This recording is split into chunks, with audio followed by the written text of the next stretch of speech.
In 72 hours, one of the biggest events is going to happen, and it will be affecting crypto. We're going to talk about that in this video. Plus, we're going to go over a ton of revised data, why it's pushing Bitcoin down, and more importantly, how you can navigate this. As you're coming in, smash the like button. Consider subscribing if you want to see more content like this. My name's Doc. Throughout the day, I'm a resident physician. At night and the early mornings on Saturdays, I take you guys on my crypto and investing journey. Guys, I've had my nose to the grind on all this economic data that's coming out, and I specifically want to talk about how that's going to affect crypto. Haven't made a video for a couple days, but do not get it surprised. Don't get it confused. I am keeping my nose to the grind. So what's been going on the past couple days that's caused a lot of the S&P stocks and crypto, specifically Bitcoin, Ethereum, SUI, XRP, Cardano, Say, Caspa, all the things, what's keeping them down right now? The big thing is all of these job revisions, okay? And the TLDR, the 10,000 foot view, because I respect your guys' time, is that the job economy, right, the job market, it's much weaker than we anticipated several months ago. Significantly weaker, right? So over the past couple months, we've actually revised down the number of jobs that we thought we added to the economy. And it's just not like a few thousand jobs here and there. It's hundreds of thousands of jobs. It's been so significant that there has actually had to be a second revision in the jobs. So what does this mean?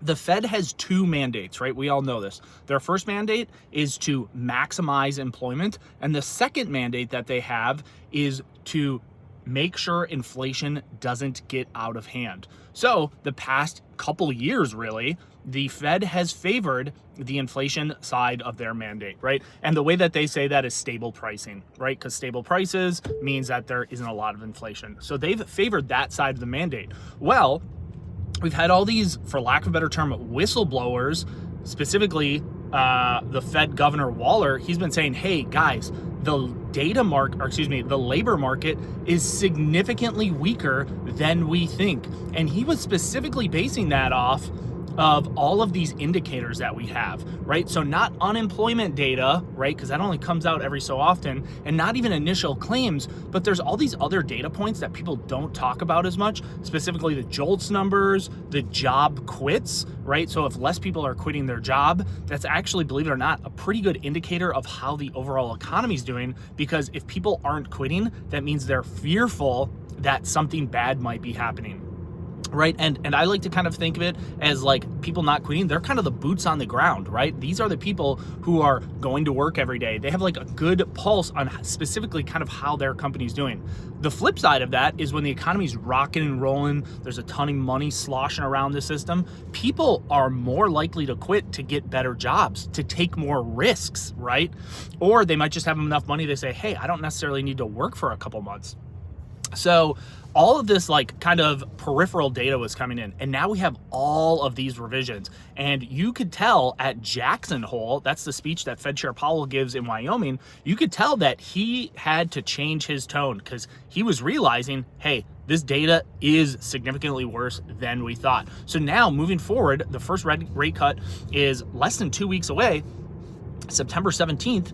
That's the next FOMC meeting, and we are, according to the Fed Watch tool, there's like 100% chance that we're getting a rate cut. There's now even a chance that we get a 50 basis point cut. That's, just put differently, that's 0.5%. So we have a big thing that's happening in 72 hours, right? So 72 hours, a huge bombshell is going to drop. And I'm going to talk about that just in a second. If you're getting any value out of this, consider hitting the like button, consider subscribing. Also check out my BTCC links down below if you want to do any leverage trading. It's the only leverage trading platform that I use.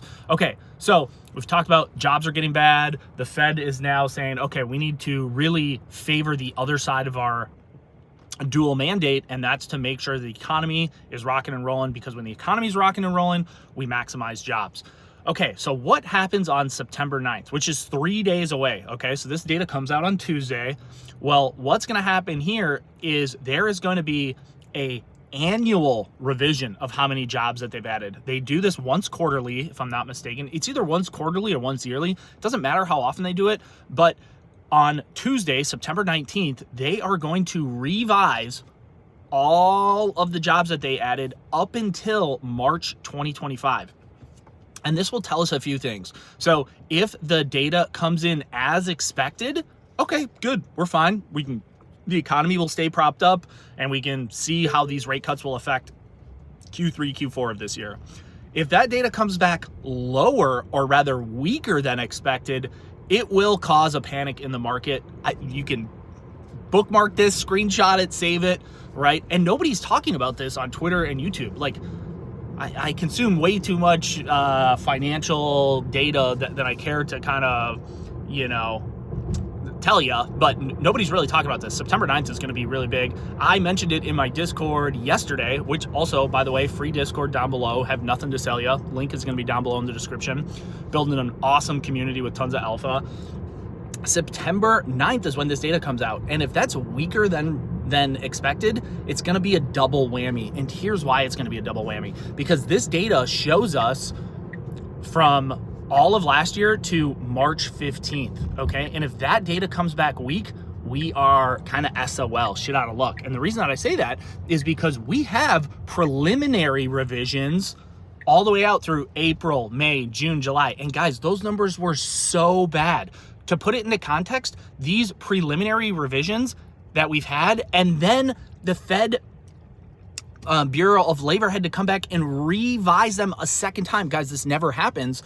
This is the worst it's been since 2020, right? And I don't want to get this video demonetized, but I don't need to tell you what happened in 2020, right?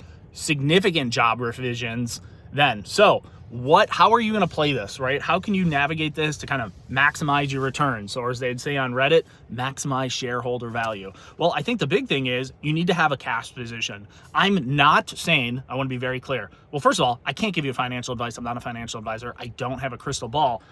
I'll tell you what I do. I have a cash position, okay? So I did not go and sell all of my crypto or stocks. I didn't do any of that. I always keep a cash position. I trimmed a few of my positions, okay? Nothing significant, right? To be honest with you, I moved actually a little bit of my Bitcoin and a little bit of my ETH to cash. I still hold all of my alts. I have not sold any of my alts because I think when they rip, they're going to rip hard, right? I just told you I don't have a crystal ball, but when alts run, they're going to run hard. So I have a little bit of a cash position. And if early next week we see these big dips, if the data comes back weaker than expected, that will be a buying opportunity for me. So I wanted to get this information out to you. I know it's a low volume weekend. It's Saturday, or whether you're watching this today or tomorrow. Like, this is going to be this is going to be a bigger event than people think, right? Everyone always talks about the unemployment, data, which, by the way, the unemployment was a disguise because that came in at expectations on Friday, but the non-farm payroll came in weaker than expected, right? It was expected that we were going to add 75,000 jobs. We only added 22,000. The day before that, the ADP payroll data, weaker than expected, right? So the economy is slowing. Fed Chair Powell is too late. Like, I hate to say it. I'm staying, apolitical in this video, but he is too late. And it's just objectively, it is what it is. So I suspect we're going to get 3 rate cuts this year. I think so there's 3 FOMC meetings the rest of the year. I think we're cutting at each one, and I think it'll be 25 basis cuts.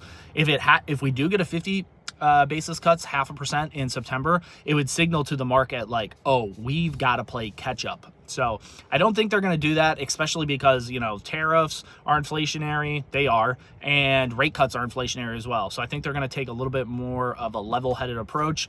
Just my 2 cents. I wanted to get this video out to you as soon as I could. Again, if you got any value out of this, hit the like button, subscribe. It helps way more than you think. We're trying to get to 10,000 subs. There's a link down below to BTCC if you want to do leverage trading. And there's a link to my Discord, totally free, nothing to sell you, rock solid alpha. If you got any value, just hit the like button. I'll see you guys on my next video.